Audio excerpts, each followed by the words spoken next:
nothing seems to deter the Israelis and their American backers, from their aggressive behavior towards Iran.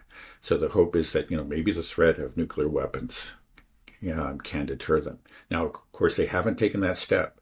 And I believe that if we pulled back and we actually, let's say, pursued a policy of negotiation, peace, and cooperation, if we had stayed in the JCPOA, this just wouldn't have happened. But we tore it up, and then, we pursued, Trump assassinated the General Soleimani, and we know about the assassinations carried out by Israel. There's Israel's support of terrorist attacks within Iran, and the constant threats, and then, not to mention like the attack on the consulate in Damascus and so on, which was clearly an act of war against Iran by Israel. So all of these things have pushed, I believe, the Iranians to actually consider, at least, to go to this threshold. Now, they may never go beyond it. It's not that they are incapable. Clearly, they have the scientists, they have the technology to make a nuclear weapon, but they have held off from doing it. There's something that they could have done probably, 20 years ago, but they've held off from it. And the reason that they're so close, and I think there is even, a serious consideration of it now, is the constant threats. And, you have to see that's logical on their part. They look at a country again like North Korea and compare it to Libya. Both of those countries were on a path to develop nuclear weapons. We continue to threaten North Korea. The North Koreans just doubled down and they developed a nuclear weapon. And now they're safer. And everybody knows it. It's like, okay, there was a real risk that North Korea was going to be attacked, but no longer, because they have the big weapon. Libya, Colonel Gaddafi made this agreement to actually denuclearize. And a few years later, he was brutally murdered in the streets, right? And of course, Iran and other countries look at that and say, well, let's have an honest conversation here. What should we do? These people are out to get us. Maybe they may still, no matter what, not do it. There has been real resistance from Ayatollah Khamenei, and he may just keep, persist in that. But when presented with this constant threat, this constantly escalating threat, and it looks like again, an attack may be imminent. It's just natural that they're going to respond, in this way. And if indeed we carry out a large scale attack on them, that might be what it takes to push them over and get a nuclear weapon. Now, again, this is all very, ironic, because the stated objective is to prevent them from getting a nuclear weapon. But this is what I think the reality of what we're looking at here. So do you think that if Iran developed a nuclear weapon and then demonstrated the capability of it, they tested it, and the whole world sees it, that would make Iran safer? And if that's the case, then why don't they do that? Because clearly it worked for North Korea, like you said. If you want to avoid a conflict, then Israel will finally have to pipe down, because they know that, okay, they could nuke Tel Aviv if they really wanted to. Right. As a deterrence, right. Well, yeah, I'm sure there always been people in Iran that have argued that point. On the other hand, their partners like Russia really doesn't want them to do that. There are strong advocates both inside Iran and of outside Iran. Particularly in Russia, who say we really don't need more nuclear weapons. That if Iran gets a nuclear weapon, then the Saudis, for example, will be motivated to get a nuclear weapon, and it's just the whole Middle East is just going to become an even more dangerous place. That's I think one way to look at it. And then there's also just Iran could get a nuclear weapon, but when it becomes clear, like when they withdraw from the nuclear, from the non-proliferation treaty, which is what they would do, prior to actually producing a nuclear weapon, that would be a highly vulnerable point.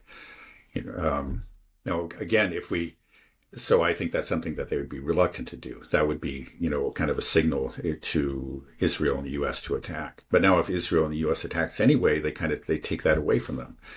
right? There's that concern. Okay, they've already attacked, so why not? Yeah, I think that's one of the great dangers here. So you think that if there's going to be an attack, and you think that do you feel like it's more likely now? You've talked about it before. We've said a lot of analysts are thinking that, yeah, this might really be the time. I know you don't want to give any solid predictions, but it seems like we're still moving further and further along this path of attacking Iraq. I'm afraid so. I mean, I haven't seen any any meaningful indications otherwise. It seems to be that we're still on this track and that we very well could. We I don't know, probably, will attack. And again, it's just it's hard for the U.S., for Trump now to back down when he's made this threat, and he's repeated it a few times. It's going to. He's really invested in the prestige, the credibility of the U.S. in this. He was all about no more wars. This is so crazy how quickly that this could have just turned around. Right. I think a lot of people that voted for Trump are probably wondering, like, whoa, what's going on now? Yeah. We were about, America first, and these, these wars, stop spending all this money. Right. Well, he's always had a bee in his bonnet about Iran. And he's always been very closely aligned with the Zionists, and I think that was always, as many people pointed out, has been an exception to his general MAGA philosophy. His America first. People will joke, no, it's really Israel first, and I think that's what we see. If it really was about America, putting America first, we wouldn't be doing this. But it is unfortunately the intrusion of an Israel first thinking into the administration and into the mind of Trump himself that's always been there. That explains the anomaly. But he has to understand that if we do some type of bombing campaign, you can't just bomb Iran and go home and call it a day, right? I mean, like, we were able to do that in these other countries. Israel's doing it in Syria. We see it in Lebanon, Iraq, Afghanistan. But we can't do that to Iran. They have capabilities. They have very powerful allies. They can bring down the global economy that's already reeling from Trump's tariffs with closing the Strait of Hormuz or blowing up oil fields or whatever they needed to. Correct. They can bring down the whole global economy. So, do you think he's aware of that? Or does they have so much hubris that thinks that, we'll fly over with a couple of B-2 stealth bombers, drop them, and I don't know, take out some nuclear facilities, and Iran will be like, I guess you got us. I mean, Right. Well, I think unfortunately, a simple answer is yes. That not that he's aware, but yes, that's the way he thinks. That he is a believer in American supremacy, preeminence. He's still living in the past the way Biden was. We've talked about it. Biden felt like, heck, we can wage all these wars at once because we're the United States of America. That's kind of supposed to be the end of the argument. And unfortunately, though Trump has discarded most of the neocon thinking, he himself is, a hegemonist. He I think has that same faith in American power, and we're seeing it actually both on the military, front and also on the economic front. Because I think that the sense is that, well, the whole world absolutely depends on us. So they're just going to have to bend to our will. I'm talking about economics right now. So we can impose these tariffs, and they're just going to have to accept it. And, they'll have to beg for mercy, or if they don't, they're just going to receive their punishment, and we'll equalize trade in that way. But again, I think in both cases, whether we're talking about the military or economics, he's vastly overestimating U.S. power. And when it comes to the military, that we had our unipolar moment back in the 1990s when we didn't have any rival. But our economic power has been in steady relative, not absolute decline, though in some sense it's absolute too when you're talking about manufacturing, but in a relative decline relative to the rest of the world for decades and decades. And we're just not, we don't have that, the kind of dominance in the economic sphere that we once did. What I've heard is that we only account for about 13% of market demand in the world at this time. So yeah, we're an important market, and especially for some countries, certain countries really are highly dependent on us. Canada and Mexico for obvious reasons, but they've already negotiated lower tariffs, so they're not being subjected to the same very heavy, punitive tariffs that the other countries are. But anyway, the world in general, if you look at the whole world, we're only, we only account for 13% of demand. So a lot of, the world actually can go on without us. And I think this is something that he doesn't understand, and and then when it comes to Iran and the military, it's just, I think he is also living in the past. I'm sure there are people, they've always been there, that are trying to tell him, hey, be realistic. This is not, this is not like attacking Yemen or Iraq. Even they can fight back. Even if we limit ourselves to the air war, they can fight back in the air very effectively. I'm sure there's some people who are trying to tell him that, but there have always been these Iran war hawks in the U.S. government, and he brought in some new ones too. And so there are people who see this as their chance, to have the war that they always wanted. And I think these people are just fundamentally, they're warmongers, and I think they have to know at some level that it will be a very destructive war, and that. But they want to do it, and they just are, have this visceral loathing for Iran, and this desire to that they share with Netanyahu. Some of them are just it's purely kind of an ethnic loyalty, but others it's just an ideological kind of alliance with Netanyahu. They want to destroy Iran, and they've wanted to do it for a long time. And even if they know there's going to be a high cost, they don't care. They see it as their opportunity now, and I'm sure they're pushing Trump to do this. I saw on X that we are boosting our troop presence heavily in the Middle East. Do you know anything about this? I heard something like 300,000, but I don't know if it's true. So that's what I wanted to check with you. Yeah, boy, that would be hard to believe, honestly, 300,000, because I think we have fewer than 500,000, what I read recently, in men under arms, and we're actually talking about cutting at another 90,000. So, yeah, that's hard to believe, and I haven't heard anything. Could be wrong. Yeah, I have no idea, but I just saw some footage of a bunch of American troops and these planes being flown over, but I don't know if it's from. There's no question that refueling tankers and bombers have been deployed to the region. I mean, when you say Diego Garcia, that's actually a long ways away. That's over 2,000 miles away, but that does put them within range, and that may be actually. I think that actually shows a certain respect for Iran. It's like they know that the air bases in the Persian Gulf could very quickly be destroyed by Iran, but Diego Garcia is outside of Iranian range. So they can, launch their bombers from there, and of course, once the bombers arrive in Iranian airspace, you will see what happens. Can Iran strike Diego Garcia? I don't think so. Or it would be very difficult for them.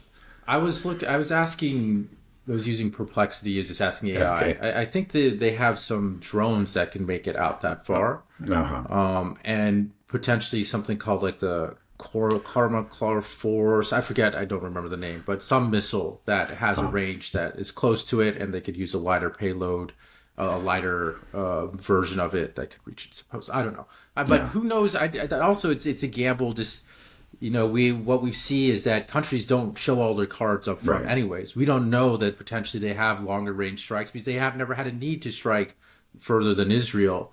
And with the help with Russia, I wouldn't take that gamble. If they have drones that can at least reach there, they could swarm Diego Garcia with drones. I just think it's risky. Oh yeah. Well, no matter what, it's risky. Even if they can't reach Diego Garcia, like I say, once those the aircraft arrive in Iranian airspace, it's a whole different story. I think they clearly can strike those aircraft. Right. Well, what do you think our American troops are thinking? You think that they are questioning, like, why are we doing this? Are we going to die for Israel? Like, do you think that enters their mind? And is that a big problem potentially for, we talked about in the previous episode just about the motivation, that for Americans, for people, for the Iranians and the Houthis, Palestinians, they have a very strong motivation. And if we try to attack places like China, it's like, you're invading our country. This is the problem. For Americans, you said they have this constantly changing objective. It's kind of unclear what we're doing. Is this worth dying for? Yeah. So do you think that's... Well, I think that's certainly true in the case of a ground invasion. And, we've seen that in the past. But if, if you have a successful, air attack, or then, in general, our air wars have not been costly. Again, Iran might change all that.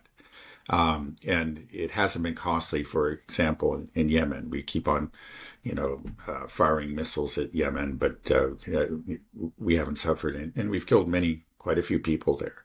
But we haven't suffered any casualties ourselves. So, unfortunately, a lot of these people, they think, well, there must be a reason for this. They told me to get up, go up to certain altitude and fire a missile at certain coordinates, and I did it, and they just kind of assume that there is some great plan that needs to be followed. Well, they're following it. Now, it's interesting in the case of Yemen. Of course, the Houthis have shot down a number of Reaper drones, and some people have commented that actually, if you look at how the Americans are even showing respect for, the Houthi air defense ability. They're not flying directly over, but they're firing their missiles from outside of Yemeni airspace. Now, if that's true, and it's true of Yemen, you can imagine, how that should be 10 times, the air defense of Iran must be easily 10 times better than what Yemen has. But Yemen, apparently has sufficient air defense to cause the Americans to be very, very cautious.